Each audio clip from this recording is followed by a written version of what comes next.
আমন্ত্রণ দেশ বাংলায় আপনাদের সঙ্গে আছি আমি সাইমন রহমান। শুরুতেই সংবাদ শিরোনাম। লক্ষ্মীপুরে মেঘনা নদী থেকে ড্রেজার দিয়ে অবৈধভাবে বালু উত্তোলনের মহোৎসব, হুমকির মুখে নদী তীরবর্তী বাড়িঘর, ফসলি জমি ও স্থাপনা।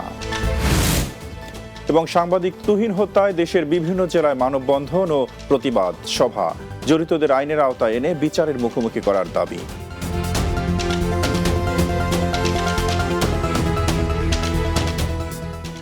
শুনছিলেন শিরোনাম, এবার বিস্তারিত।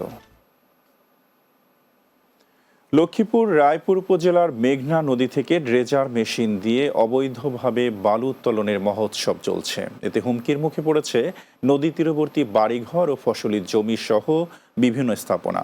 প্রতি বছরই নতুন করে বাড়ছে ভাঙনের পরিধি। এদিকে ব্যবস্থা নেওয়ার আশ্বাস দিয়েছেন উপজেলা প্রশাসন। লক্ষ্মীপুর রায়পুর প্রতিনিধি এম আর সুমনের প্রতিবেদন, জানাচ্ছেন প্রান্ত পারভেজ। দীর্ঘদিন ধরে লক্ষ্মীপুর রায়পুর উপজেলার বংশী ইউনিয়নের মোল্লারহাট ও খাসেরহাট এলাকায় মেঘনা নদীর প্রায় ৪ কিলোমিটার এলাকা জুড়ে প্রায় ৩০টি অবৈধ ড্রেজার মেশিনের মাধ্যমে প্রতিদিন চলছে বালু তোলার কাজ। এতে পানি প্রবাহের গতি পরিবর্তন হয়ে নদীর পাড় ভেঙে এলাকার ফসলি জমি সহ বসতবাড়ি নদীতে বিলীন হয়ে যাওয়ার পথে। লাইন টানছি আমরা একদিন, আর এই চালাইতেছি 2 দিন। আমরা বাতাসে কইছে কাকু আর কোনো ক্ষতি হইব না, আপনি ক্ষতি হইতে দিন না। সমস্যা হইব না, আমরা মেইন খালাতুন মারিলে আমরা এপিল ভাঙবো না, ওপিলও ভাঙবো না। স্থানীয়রা বলছেন, প্রভাবশালী মহল ক্ষমতার অপব্যবহার করে এসব বালি উত্তোলন করে বিক্রি করলেও নীরব ভূমিকায় রয়েছে প্রশাসন। দীর্ঘদিন যাবৎ অবৈধ ডেজার মিশিং বসে এলাকাতে মাটি লুটপাট করতেছে। মানুষের উভয় পাশে যে মানুষের বাড়িঘর দূর আছে তা ভেঙে পড়ার যে কোনো সময় উপক্রম হয়েছে। অবৈধ বালু উত্তোলনকারীদের বিরুদ্ধে ব্যবস্থা নেওয়ার কথা জানালেন উপজেলা প্রশাসন। বাংলাদেশ পুলিশ, আমাদের গ্রাম পুলিশ এবং ইউনিয়ন পরিষদ সহ আমরা কিছু স্টেকহোল্ডারকে নিয়ে আমরা অভিযান করি। এই অভিযানে আমাদের প্রায় 10টি ড্রেজার আমরা বিনষ্ট করতে পেরেছি। দ্রুত সময়ের মধ্যে এই বালু উত্তোলন বন্ধ করা না হলে নদী গর্ভে বিলীন হতে পারে ফসলি জমি সহ বসত বাড়ি। তাই প্রশাসনের সুদৃষ্টি কামনা করেছেন তীরবর্তী বাসিন্দারা। Bangla TV news desk. Tarek রহমানের নেতৃত্বে আগামীর বাংলাদেশ সমৃদ্ধশালী রাষ্ট্রে পরিণত হবে বলে মন্তব্য করেছেন কেন্দ্রীয় স্বেচ্ছাসেবক দলের সাবেক সহসভাপতি অধ্যাপক ওয়াহিদ বিন ইমতিয়াজ বকুল। নারায়ণগঞ্জের সোনারগাঁয়ে তারেক রহমান ঘোষিত রাষ্ট্র কাঠামোর ৩১ দফা বাস্তবায়নের প্রচারপত্র বিলি শেষে একথা বলেন তিনি। এ সময় কেন্দ্রীয় স্বেচ্ছাসেবক দলের সাবেক সহসভাপতি জাকির হোসেন মিজান, নারায়ণগঞ্জ জেলা তাঁতি দলের সাধারণ সম্পাদক সালমান আহমেদ রুবেল, নারায়ণগঞ্জ জেলা স্বেচ্ছাসেবক দলের যুগ্ম আহ্বায়ক মনিরুজ্জামান মনির সহ অন্যান্যরা উপস্থিত ছিলেন। নারায়ণগঞ্জের ২৫০০-এ বিএনপির সদস্য নবনয়ন ফর্ম বিতরণের উদ্বোধন করা হয়েছে। পৌরসভা খেলার মাঠে ফরম বিতরণের উদ্বোধন করা হয়। এতে প্রধান অতিথি ছিলেন বিএনপির নির্বাহী কমিটির ঢাকা বিভাগের সহ সাংগঠনিক সম্পাদক নজরুল ইসলাম আজাদ। এ সময় জেলা বিএনপির আহ্বায়ক অধ্যাপক মামুন মাহমুদ, মাসুকুল ইসলাম রাজীব, রাকিবুল ইসলাম রাকিব, ২৫০০ উপজেলার বিএনপি ও অঙ্গ সংগঠনের নেতৃবৃন্দ। নানা দুর্নীতি, অনিয়ম, ঘুষ বাণিজ্যের অভিযোগে আশুলিয়া সাব রেজিস্ট্রার খায়রুল বাশার ভূঁইয়া পাভেলের অপসারণের দাবিতে মানববন্ধন ও বিক্ষোভ করেছেন দলিল লেখক কল্যাণ সমিতির সদস্যবৃন্দ ও সাধারণ জনতা। আশুলিয়া সাব রেজিস্ট্রার অফিসের সামনে এই মানববন্ধন ও বিক্ষোভ করেন তারা। আশুলিয়া সাব রেজিস্ট্রার দলিল লেখক কল্যাণ সমিতির আহ্বায়ক মোহাম্মদ আলমগীর হোসেনের নেতৃত্বে এই মানববন্ধনে অংশগ্রহণ করেন যুগ্ম আহ্বায়ক মোহাম্মদ ইমাম হোসেন, আহ্বায়ক সদস্য মোহাম্মদ আনোয়ার হোসেন জসিম সহ অনেকে। আশুলিয়া সাব রেজিস্ট্রার খায়রুল বাশার ভূঁইয়া পাভেল অনিয়মের বিষয়ে অস্বীকার করেন। সাংবাদিক আসাদুজ্জামান তুহিনকে প্রকাশ্যে নৃশংসভাবে কুপিয়ে হত্যা এবং জড়িতদের শাস্তির দাবিতে দেশের বিভিন্ন জেলায় মানববন্ধন ও প্রতিবাদ সভা অনুষ্ঠিত হয়েছে। এ সময় বক্তারা দ্রুত হত্যার ঘটনায় জড়িত সবাইকে আইনের আওতায় এনে বিচারের মুখোমুখি করার দাবি জানান। প্রতিনিধিদের তথ্য ছবিতে ডেস্ক রিপোর্ট। সাংবাদিক আসাদুজ্জামান তুহিন হত্যার তীব্র নিন্দা ও প্রতিবাদ জানিয়ে আশুলিয়ায় মানববন্ধন হয়েছে। এ সময় আশুলিয়া প্রেস ক্লাবের সভাপতি, সময় টিভির স্টাফ রিপোর্টার মোজাফফর হোসেন জয়, সাংগঠনিক সম্পাদক সোহেল রানা সহ অন্যান্যরা উপস্থিত ছিলেন। তুহিন হত্যার প্রতিবাদ ও হত্যাকারীদের দৃষ্টান্তমূলক শাস্তির দাবিতে চাঁপাইনবাবগঞ্জে মানববন্ধন হয়েছে। এতে বক্তারা সাংবাদিকদের নিরাপত্তা নিশ্চিতের পাশাপাশি তুহিন হত্যার বিচার দ্রুত সময়ের মধ্যে নিষ্পত্তির দাবি জানান। তুহিন হত্যাসহ সারা দেশে সাংবাদিক নিপীড়নের প্রতিবাদ ও বিচার দাবিতে ঝিনাইদহে মুখে কালো কাপড় বেঁধে মানববন্ধন ও মৌন মিছিল হয়েছে। তুহিন হত্যার প্রতিবাদ ও দোষীদের বিচারের দাবিতে মাদারীপুরের শিবচরে মানববন্ধন অনুষ্ঠিত হয়েছে। ৭১ চত্বরে মানববন্ধন করেন উপজেলায় কর্মরত গণমাধ্যম কর্মীরা। আসামিদের দৃষ্টান্তমূলক শাস্তির দাবিতে টাঙ্গাইলের নাগরপুরে মানববন্ধন ও প্রতিবাদ সমাবেশ অনুষ্ঠিত হয়েছে। নাগরপুর প্রেস ক্লাবের উদ্যোগে নাগরপুর উপজেলা গেইটের সামনে এই কর্মসূচি পালন করা হয়। গাজীপুরের সাংবাদিক হত্যা ও দেশব্যাপী সাংবাদিক নির্যাতনের প্রতিবাদে নড়াইলে মানববন্ধন ও প্রতিবাদ সমাবেশ অনুষ্ঠিত হয়েছে। নারায়ণগঞ্জে মানববন্ধন অনুষ্ঠিত হয়েছে। নারায়ণগঞ্জ জেলা সাংবাদিক ইউনিয়ন তাদের কার্যালয়ের সামনে এই মানববন্ধনের আয়োজন করে।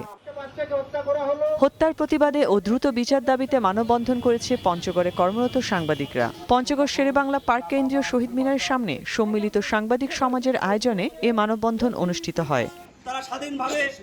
তুহিন হত্যায় জড়িতদের শাস্তির দাবিতে পটুয়াখালীর কলাপাড়ায় মানববন্ধন ও প্রতিবাদ সভা অনুষ্ঠিত হয়েছে। News desk, Bangla TV.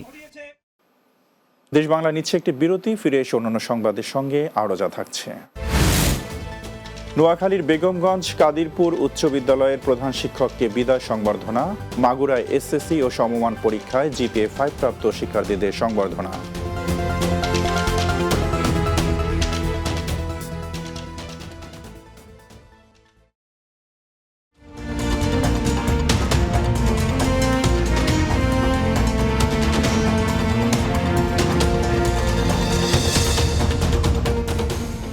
দেশ বাংলা স্বাগত আরও একবার। নোয়াখালী বেগমগঞ্জে জলাবদ্ধতা নিরসনে খাল সংস্কার ও মাদক মুক্ত সমাজ গড়তে আলোচনা সভা অনুষ্ঠিত হয়েছে। উপজেলার চয়ানী হাসান টোলা ফাউন্ডেশনের উদ্যোগে আয়োজিত সভায় প্রধান অতিথি ছিলেন উপজেলা নির্বাহী অফিসার আরিফুর রহমান। এ সময় সানিমা গ্রুপের চেয়ারম্যান SM সাহাবুদ্দিন সহ অনেক উপস্থিত ছিলেন। শেষে মাদক ও অপরাধ মুক্ত সমাজ গড়ার লক্ষ্য গঠিত হাসান টোলা ফাউন্ডেশনের নতুন অফিস উদ্বোধন করেন অতিথিরা। নোয়াখালীর বেগমগঞ্জ কাদিরপুর উচ্চ বিদ্যালয়ের সদ্য বিদায়ী প্রধান শিক্ষক মোহাম্মদ আলোকগিককে বিদায় সংবর্ধনা দেওয়া হয়েছে। বিদ্যালয়ের প্রাঙ্গণে আয়োজিত অনুষ্ঠানে প্রধান অতিথি ছিলেন বিশিষ্ট রাজনীতিবিদ ও সমাজসেবক শাহ মোহাম্মদ তৌহিদ কাদের। বিদ্যালয় পরিচালনা কমিটির সহ সভাপতি শাহ মোহাম্মদ মঞ্জুর কাদের দিদার এর সভাপতিত্বে এই সভায় কাদিরপুর ইউনিয়ন বিএনপির সাবেক সভাপতি কাজী আবুল বাশার, ইউনিয়ন বিএনপির সাবেক সাধারণ সম্পাদক মোশাররফ হোসেন রিপন সহ অনেকে বক্তব্য রাখেন। মাগুরায় এসএসসি দাখিল ও সমমান পরীক্ষায় 2025 সালে জিপিএ 5 প্রাপ্ত কৃতি শিক্ষার্থীদের সংবর্ধনা দিয়েছে বাংলাদেশ ইসলামী ছাত্র শিবির মাগুরা জেলা শাখা। রবিবার মাগুরা জেলা অডিটোরিয়ামে সংবর্ধনা দেয়া হয়। মাগুরা জেলা ছাত্র শিবিরের সভাপতি আমিন উদ্দিন আশিক খানের সভাপতিত্বে এতে প্রধান অতিথি ছিলেন বাংলাদেশ ইসলামী ছাত্র শিবিরের কেন্দ্রীয় দপ্তর সম্পাদক সিবগাতুল্লাহ সিবগা। বিশেষ অতিথি ছিলেন মাগুরা 1 আসনের জামায়াত মনোনীত সংসদ সদস্য পদপ্রার্থী আব্দুল মতিন ও মাগুরা 2 আসনের প্রার্থী MB বাকের।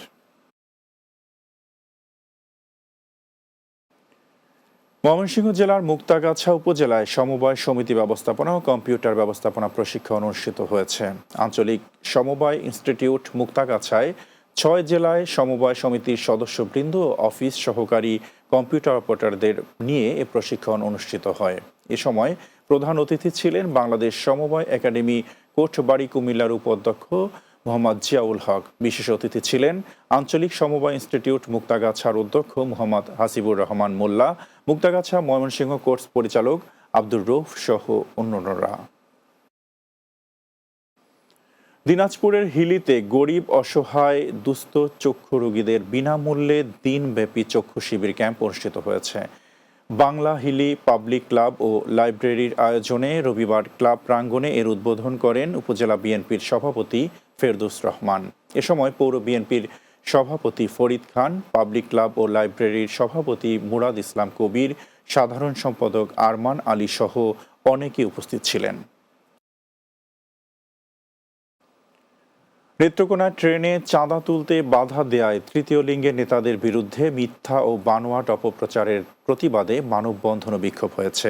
নেত্রকোনা কেন্দ্রীয় কারাগারের সামনে সড়কে 10 উপজেলার তৃতীয় লিঙ্গের সদস্যদের ব্যানারে এই মানববন্ধন ও বিক্ষোভ হয়। এ সময় লতা, স্বর্ণা, কমলা সহ অন্যান্যরা বক্তব্য রাখেন। এ সময় মানহানিকর অপপ্রচারের প্রতিবাদে ও প্রশাসনের কাছে সুষ্ঠু তদন্ত সাপেক্ষে ব্যবস্থা গ্রহণের দাবি জানান তারা।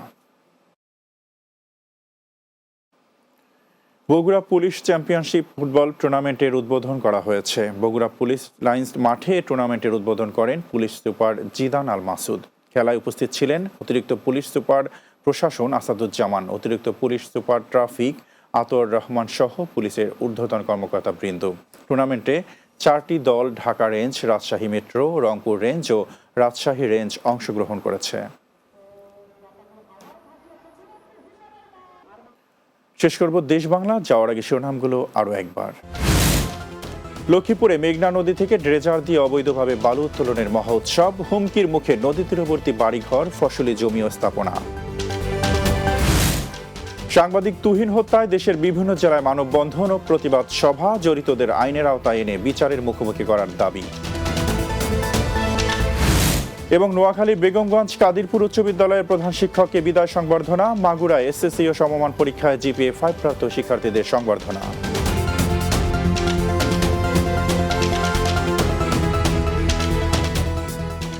এই ছিল দেশ বাংলা। আমাদের পরবর্তী সংবাদ বিকেল 4টা 30 মিনিটে দিনের বাংলা দেখার আমন্ত্রণ রইল। এতক্ষণ আমাদের সাথে থাকার জন্য ধন্যবাদ সবাইকে।